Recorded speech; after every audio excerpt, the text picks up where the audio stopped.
नमस्कार, मी गिरीश मोंडकर आणि ही गौरांगी मोंडकर परत एकदा आपल्या भेटीस. आज 13 मार्च आमच्या मामाची म्हणजे रवींद्र पिंगे यांच्या जन्मशताब्दी पर्वाची सुरुवात झाली.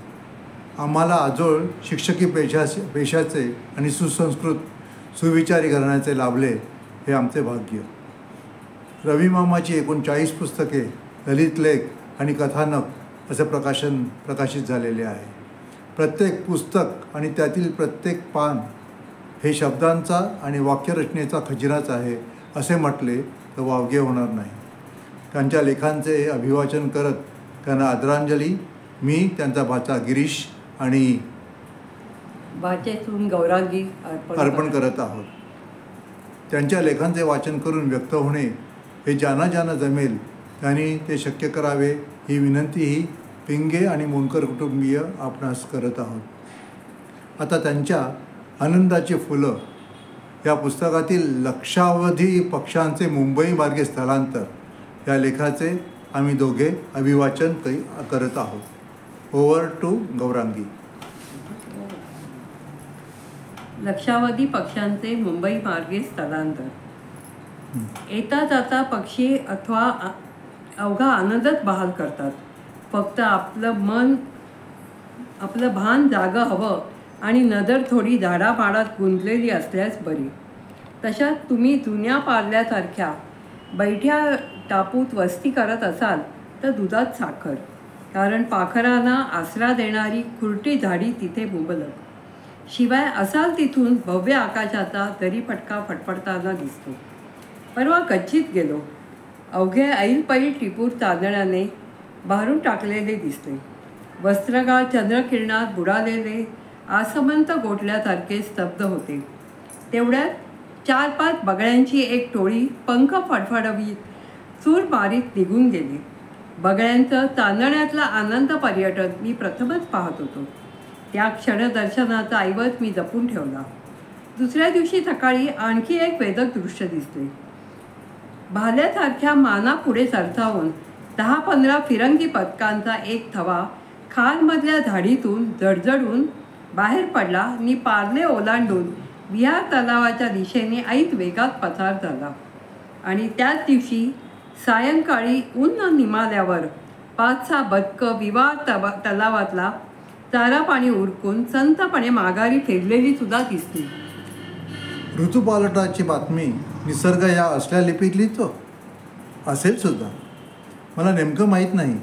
मी शास्त्रवचन पाहिलेलं नाही. सृष्टीचं एक सुंदर कौतुक एवढीच मी त्याची नोंद घेतली. मुंबई केंद्राच्या आकाशवाणीच्या परिसरात कडुजार फळांचा एक वृद्ध वृक्ष आहे. परवा पाहिलं तर त्याच्या हरेक कुरतडलेल्या पानावर एक पुष्ट किडा तृप्तीत वेटाळून बसलेला. वाटलं निसर्गाने पक्षीसृष्टीला भेटीसाठी पाठविलेल्या ह्या आमंत्रण पत्रिकाच आहे.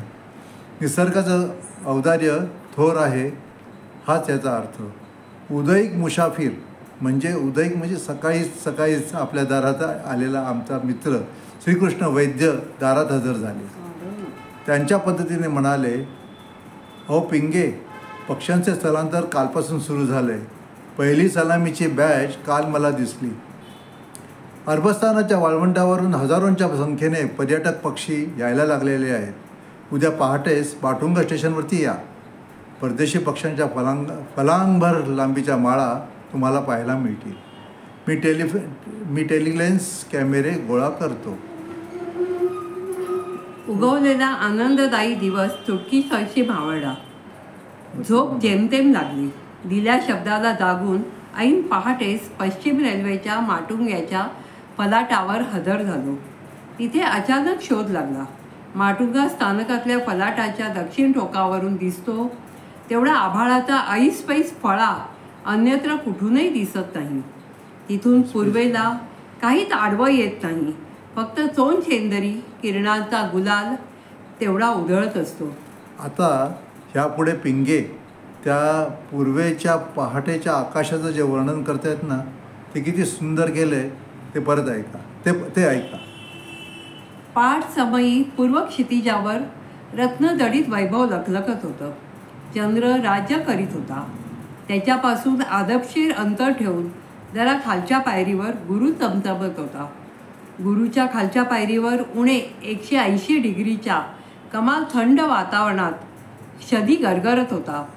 त्याखाली चित्रा तारका लुकलुकत होती. खूप खाली शुक्राचा नंदादीप तेवत होता आणि भगव्या क्षितीच्या कडाजवळ डोकावताना दिसला. दर्शन दुर्लभ बुध. त्याचं मंद तेज रूप डोळ्यात साठवता तरल रंगाची मिश्रणं सुरू झाली. तेव्हा वासुदेव गायतोंडेच्या अमृत चित्रांची आठवण झाली. दादर चौपाटीच्या ठीक डोक्यावरल्या मोकळ्या आकाशात खूप उंचावरून पेन्सिलीने हलकी रेघ ओढलेली दिसावी तशी पक्ष्यांची लांबच लांब माळ सरकत जवळ आली. मिनिटभरात पक्ष्यांचा तो उडता थवा थेट डोक्यावरती आला आणि माटुंगा स्थानक ओलांडून सूर्यबिंबाच्या रोखाने तुर्भेच्या टेकडीपलीकडे दिसेनसाही झाला. मागोमाग लगेच दुसरी तुकडी आली. अगदी थेट तोच मार्ग दादर चौपाटीच्या दिशेकडून उंचावरून उडत बागडत यायचं. दादर माटुंगेच्या मधून मार्ग काढायचा आणि पूर्वेकडच्या दीप्तीत दिसेनासं व्हायचं. प्रत्येक कळपात 200-250 पक्षी असावेत. अशा 15-20 लाटा एकामागोमाग एक आल्या. ती बदकं नव्हती हे निश्चित. त्यांचे पक्षीगण होते. रंग तपकिरी असावा. पूर्ण सूर्यकिरणांमुळे चकवा निर्माण झाला. झुंड यावी तशी पक्षी येत. त्यांचा मोरक्या मध्यभागी किंचित पुढे असे. मधूनच सारा कळप गांगरे माघारी फिरे. जागच्या जागी काही सेकंदाचे तरंगेसुद्धा. नंतर गिरकी घेऊन पुन्हा एकसाथ सूर्याच्या दिशेला आगेकूच करी. त्यांचा एकोपा अजब होता. सर्वांचे आकार सारखे होते आणि उड्डाण ते तर नीरव होतं. कळपांच्या लाटांमागून लाटा आभाळातून पोहत त्या दिशेने आल्या आणि त्या दिशेत गुपचूप मिसळून पण गेल्या. गडबड नाही, गोंधळ नाही. दिशांचे ज्ञान अचूक. आपल्या उंचीचं भान अभिजात. श्रीकृष्ण वैद्यांचं तुणतुणं बरंच चाललं होतं. उत्तर युरोपात असह्य हिमवृष्टी झाली आहे म्हणून उभेसाठी हे प्रवासी विषुववृत्ताजवळच्या टापूत लाखांच्या संख्येने उतरतील. निम्मे भरतपूरकडे वळतील. हे जे डोक्यावरून तरंगत गेले ते हैदराबादकडे हुसेन सागराजवळ स्थिरावतील. आता हैदराबादचा पण इकडे उल्लेख आला आहे, हुसेन सागर. आणि खरोखर अजूनही या पक्षांना आम्ही हुसेन सागरमध्ये फिरकताना, स्थिरावताना, क्षणभर का होईना विसावताना आम्ही पाहिलेलं आहे. आम्ही याचे साक्षीदार आहोत. आणि तिकडे उन्ह असह्य झाली की पुन्हा उलटी दिशा पकडून आल्प्स पर्वताच्या पलीकडली आपापली गावं गुपचूप गाठतील. त्यांच्या मस्तकात निसर्गाचं होकायंत्र आहे आणि पंखात भूखंड आणि महासागर सहज ओलांडण्याचं अजब बळ.